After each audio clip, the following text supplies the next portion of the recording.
Welcome to my channel global lounge. मेरे तमाम viewers को अस्सलाम वालेकुम। उम्मीद है आप सब खैरियत से होंगे और एक काफ़ी लॉन्ग टाइम के बाद हम अपनी वीडियोस दोबारा लेके आपके साथ हाजिर हो गए हैं। अच्छा, लास्ट जो वीडियो हमने आपके साथ शेयर की थी वो खुतबा निकाह का पैगाम आपके साथ शेयर किया था और इसमें इनके बारे में हमने आपको बताया था कि रस्म मंगनी के बाद तो इसमें हम अपना पार्ट 1 ख़त्म करने के बाद आपके पास पार्ट 2 पर आ गए हैं और इसमें कुछ सूरतुन निसा जिसमें आयत नंबर 1 का तर्जुमा है कि दूसरी आयत सूरह निसा की पहली आयत है जिसका तर्जुमा है, ए लोगो अपने इस परवरदिगार से डरो जिसने तुम्हें एक जान यानी आदम से पैदा किया और इससे इसकी बीवी पैदा की। इन दोनों से बहुत से मर्द बहुत से औरतें फैला दिए गए और इससे डरो, इस अल्लाह से डरो जिसका वास्ता देकर तुम एक दूसरे से अपने हुकूक मांगते हो और रिश्तेदारों का पास करो, बेशक अल्लाह तुम्हारी निगरानी करने वाला है। अगर आप कुरान पाक का मुताला करें और उसमें आप ये देखें कि काफ़ी सारे आयतों में तर्जुमे में जब हम तर्जुमा पढ़ेंगे कुरान का तो हमें पता चलेगा कि हमें किन बातों के बारे में बताया जा रहा है और कौन सी बातें हमारे लिए सही हैं, कौन सी गलत हैं और किन्हें हमें अपनाना चाहिए और किन्हें छोड़ देना चाहिए। एक और आयत का तर्जुमा है कि ए ईमान वालो अल्लाह से डरो और सीधी बात कहा करो,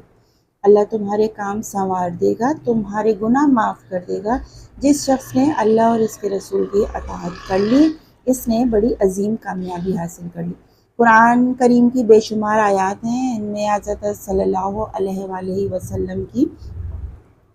बहुत सारे निकाह के खुतबे के लिए ख़ास तौर पर मज़कूरा वाला इन्हीं आयत का जो इंतखाब फरमाया, यकीनन इसमें कोई ना कोई बड़ी मसलहत होगी और बहुत गौर किया होगा और इन आयतों में जो बात मुश्तरक तौर पर कही गई होगी वो है तक़वा का हुक्म।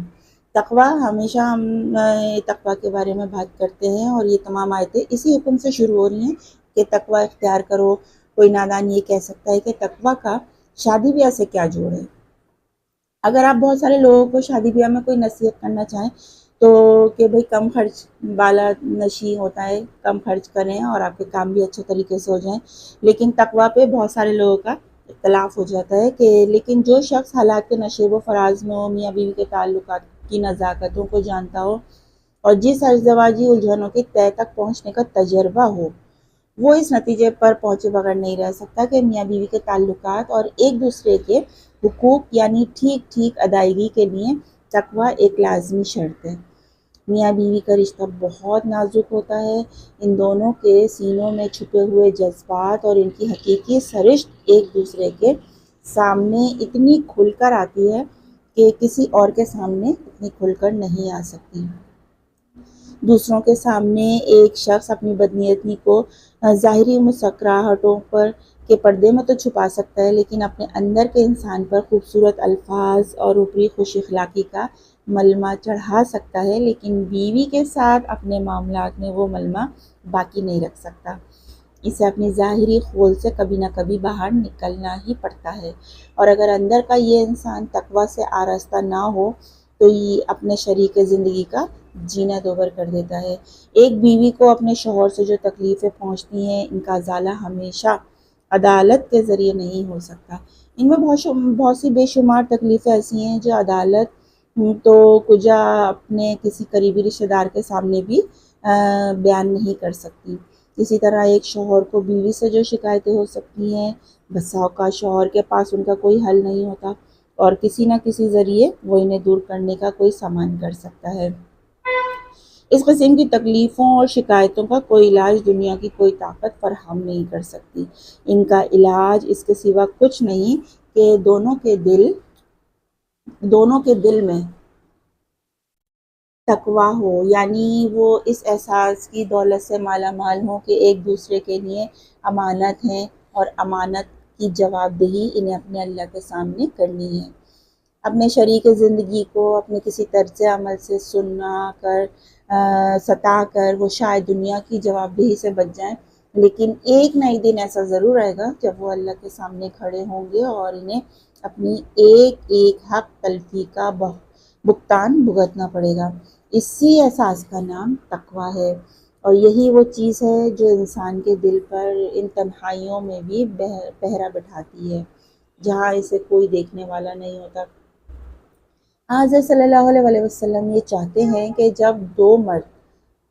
اور عورت زندگی کے سفر میں ایک دوسرے کے ساتھ بنے تو وہ روانہ ہونے سے پہلے اپنے دلوں پر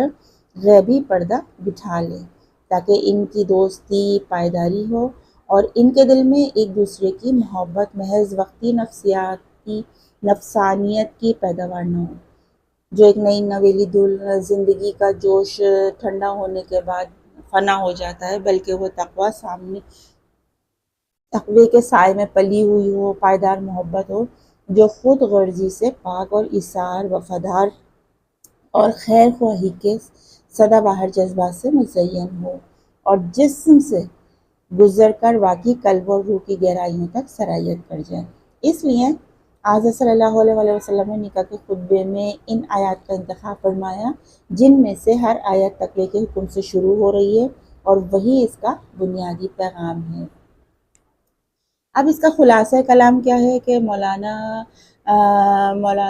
مدو جہلم کے اس مضمون سے درج ذیل اہم امور سامنے آئے ہیں۔ ایک تو یہ کہ دیکھیں، نکاح کا خطبہ ایجاب و قبول نکاح کی تقریب کی اصل روح ہے، اسے ادب سے سننے کا اہتمام کرنا چاہیے، جو کہ ہمارے یہاں اب نہیں ہوتا۔ آپ عموماً دیکھیں گے ہال وغیرہ میں جاتے ہیں، آپ کہیں شادی کی پارٹیز اٹینڈ کرنے جاتے ہیں، ان تقریبات میں آپ دیکھیں کہ سب تو مطلب اپنی تیاری پہ تو پورا ایک